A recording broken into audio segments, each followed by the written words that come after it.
Eine der ältesten bekannten Hochkulturen ist Uruk in Mesopotamien, dem heutigen Irak. Dort entstand im 4. Jahrtausend vor Christus die erste Großstadt der Weltgeschichte.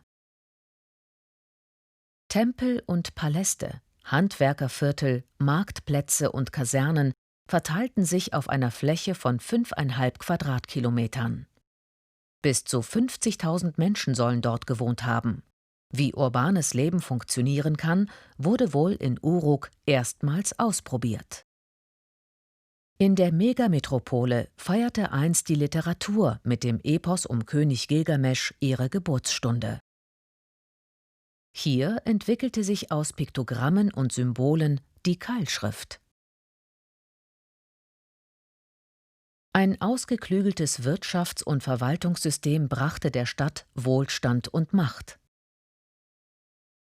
Mit Prachtbauten und Luxusgütern setzte sich ihre Elite immer mehr vom Großteil der Bewohner ab. Die Ungleichheit in der Gesellschaft erlebte in Uruk eine neue Dimension. Als politisches Zentrum, Wirtschaftsmacht und sakraler Ort, als Geburtsstätte von Bürokratie, Großarchitektur und Schrift, als Mittelpunkt von Kunst und Literatur setzte Uruk Maßstäbe.